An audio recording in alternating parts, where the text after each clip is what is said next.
Nous sommes au quartier Fumunquento, dans la commune de Kimbanseke, l'une des communes les plus peuplées dans la périphérie de Kinshasa, capitale de la République démocratique du Congo. Au centre hospitalier Kikimi, la consultation des patients s'est faite sans fiche de consultation grâce à la digitalisation des données.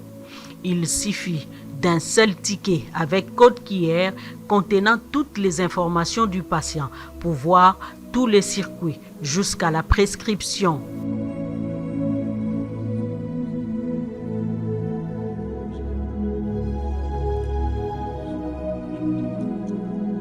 En utilisant cette machine, du moins, on écarte en tout cas ce qui est sur papier. Même les stylos, on ne l'utilise plus. Et puis, il y a aussi la rapidité, la vitesse d'exécution. C'est vraiment c'est ça vraiment l'important, c'est ça, oui. Parce qu'en moins de temps, on peut recevoir une dizaine de malades. Alors qu'avec du papier, l'anomalie avec le bic, avec la machine, vraiment, c'est cool, quoi, c'est cool. Et auparavant, le malade amenait les échantillons au laboratoire, vous analysez, vous écrivez sur un banc et la personne rentrait avec chez les médecins ou les consultants. Et depuis qu'on a digitalisé les systèmes, quand nous faisons les examens au laboratoire, en un temps record, le consultant a déjà ses résultats avant même que le malade ou les gardes-malades arrivent dans les boxes de consultation. Avant aussi, il y avait des pertes. On était obligé de reprendre les bons 2 ou 3 fois parce que le garde-malade a perdu les bons. Mais depuis qu'on a digitalisé les systèmes, il n'y a plus de problèmes liés aux pertes de résultats. Au centre hospitalier La Borne, dans la commune d'Engaliema, cet outil a aussi apporté une révolution dans le traitement des dossiers des patients. Pas question de disposer d'une fiche. Les informations du patient sont transmises dès la réception au consultant par un circuit électronique. Même chose du consultant au laboratoire jusqu'à la prescription médicale.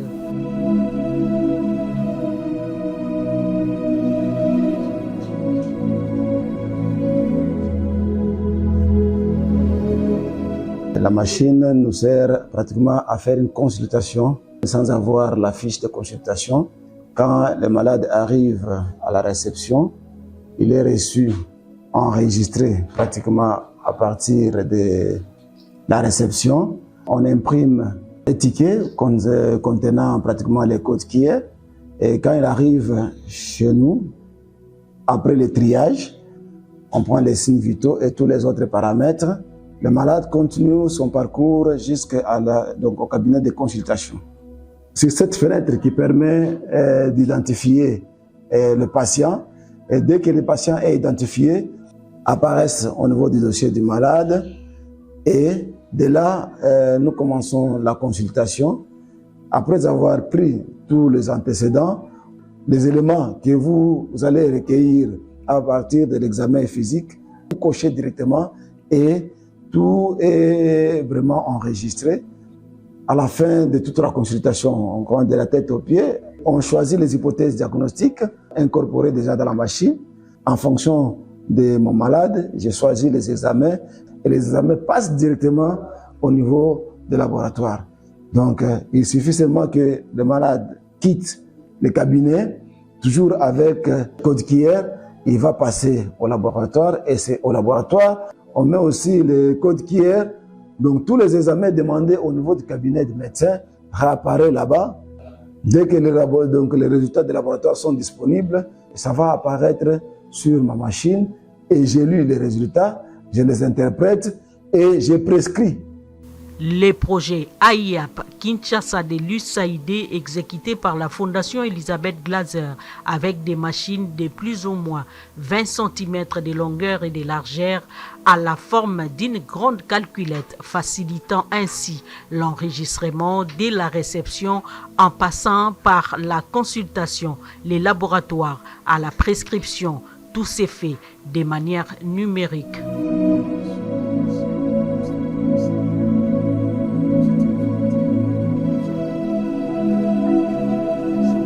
Donc, je mets le nom d'utilisateur, je mets mon nom. C'est Régine qui utilise la machine. Le nom va sortir, je mets le mot de passe. Le malade vient avec le coupon. Je prends le coupon, je vais scanner. Je mets là-bas. Si c'est scanné, le nom va sortir. Si le nom sort, je cherche là où il y a la consultation externe. Puisque je suis à la consultation externe, je vais pointer sur la consultation externe. Il y avait les éléments qui vont sortir. Je prends le poids, la température, la taille, et la saturation en oxygène. S'il y en a, je prends tout, je mets après, j'envoie chez le médecin. Je commence à l'identification. Je prends les signes vitaux. Lorsqu'il est parti signes vitaux, je fais l'examen physique. Je vais à la fin demander les examens des labos. Quand j'envoie les examens au laboratoire, je dois avoir les papiers imprimés pour qu'on puisse la sortir de l'autre côté.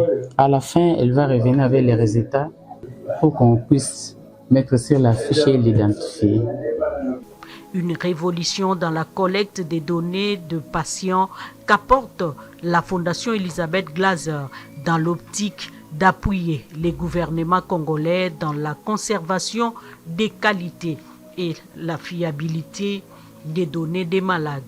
Donc, il s'agit d'un outil qui permet de capter en temps réel les informations des patients tout au long de leur circuit au niveau de la structure de santé sans nécessairement utiliser le papier. Donc, il s'agit d'un outil 100% digital qui permet de capter les informations et de générer en temps réel les rapports par rapport aux activités qui se déroulent au niveau de ces structures. C'est un grand changement parce que si vous observez bien ce qui se passe au niveau de nos structures de santé, nous utilisons principalement le système papier. Vous avez beaucoup de registres, beaucoup de papiers à remplir, beaucoup de formulaires et à la fin, la qualité des données pose problème.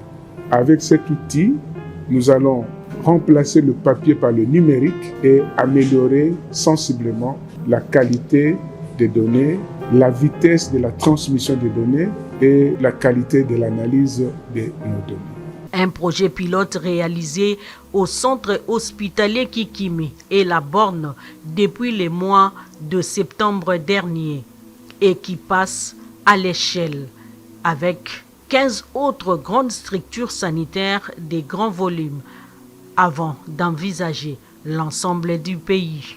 Donc nous sommes très heureux, comme Fondation Elisabeth Glaser au Congo, d'apporter cette technologie qui a été implémentée au niveau national par ECPAF au Malawi et puis au Cameroun et actuellement au Congo avec l'appui de PEPFAR, avec l'appui de l'USAID qui nous a donné les moyens pour démarrer cette phase de démonstration, comme je l'ai dit, dans des sites, mais avec l'objectif d'augmenter le nombre de sites à Kinshasa et pourquoi pas ailleurs. Plusieurs avantages en découlent, surtout en termes de temps, mais aussi d'économie de papier, ainsi que sur le plan humain. Aussi, les dossiers du patient peut être gardé ou conservé le plus longtemps possible et à n'importe quel moment, on peut y accéder. Cette nouvelle technologie implémentée par la Fondation Elisabeth Glaser vient améliorer les différents secteurs de la vie nationale, y compris dans le traitement des données en rapport avec la santé. Une digitalisation prônée par le gouvernement congolais qui dispose d'un plan de numérique horizon 2025. Ce projet a été rendu possible avec l'appui de PEPFAR et de l'USAID.